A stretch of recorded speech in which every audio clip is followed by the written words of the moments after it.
समांतर श्रेणी 10 7 4 का 30वां पद क्या होगा। हमसे पूछ रहा है कि इस श्रेणी का 30वां पद क्या होगा। तो इस टाइप के क्वेश्चन हम इस वीडियो में सॉल्व करना सीखेंगे। तो देखिए यहाँ पर रहा है कि 30वां पद क्या होगा। यहाँ पर पहला टर्म 10 है, दूसरा 7, तीसरा 4। तो ऐसे ही पूछ रहा है वो कि जो 30वां टर्म होगा वो क्या होगा। सबसे पहले आप जानिए कि समांतर श्रेणी क्या होता है।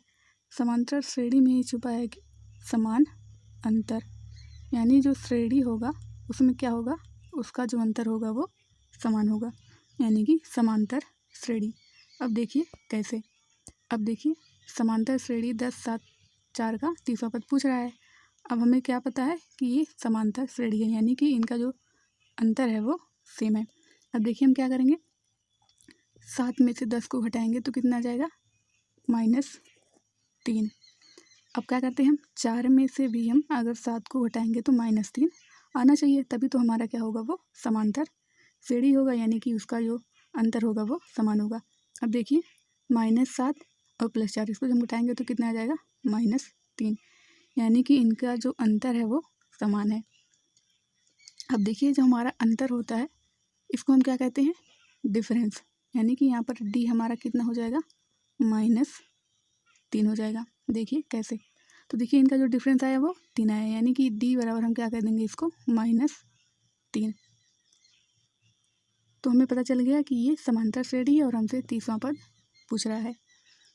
तो देखिए यहाँ पर 10 7 4 का 30वां पद हमें फाइंड करना है।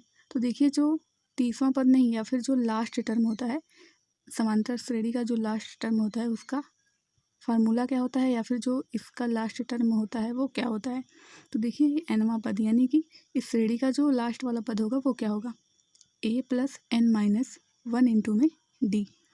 a यहाँ पर क्या है, ये यहाँ पर पहला पद है, और n क्या है, पदों की, n हमारा क्या है, n हमारा है पदों की संख्या, और d हमारा क्या है, डिफरेंस। आपको पता चल गया कि डिफरेंस कितना है, -3 है।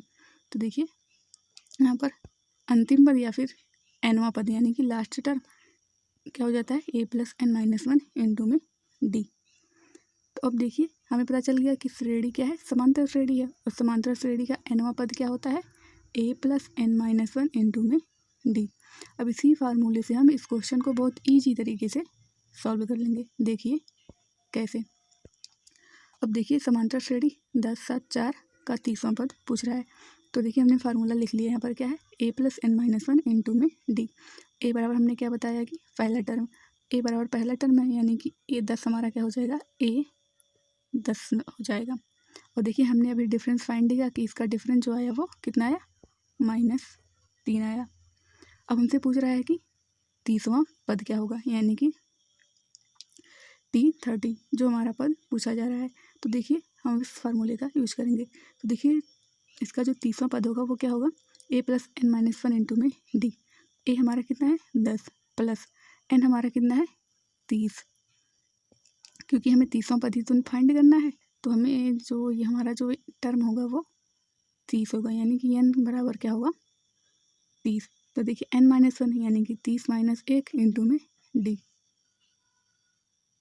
डिफरेंस हमारा कितना है, -3 है। तो अब बस इसमें पुट करके हमें सॉल्व कर लेना है। देखिए कैसे। तो देखिए a हमारा 10 है, प्लस n हमारा कितना था, 30 - 1 इंटू में d हमारा कितना था, -3। तो देखिए यहाँ पर हमने पुट कर लिया। अब इसको हम सॉल्व कर लेते हैं। तो देखिए यहाँ पर हो जाएगा 10 + 30 - 1 29 इंटू में यहाँ पर -3 है। अब इसको हम सॉल्व करेंगे तो यहाँ हो जाएगा 10 माइनस, अब देखिए माइनस माइनस प्लस का गुणा होगा तो क्या होगा, माइनस हो जाएगा। 29 का गुणा हम 3 में करेंगे तो 29 3 में 87। देखिए यहाँ पर हो जाएगा 10 - 87। अब इसको हम अगर माइनस करें तो देखिए कितना आ जाएगा, 10 में से हम 87 को घटाएंगे तो कितना आ जाएगा, -77।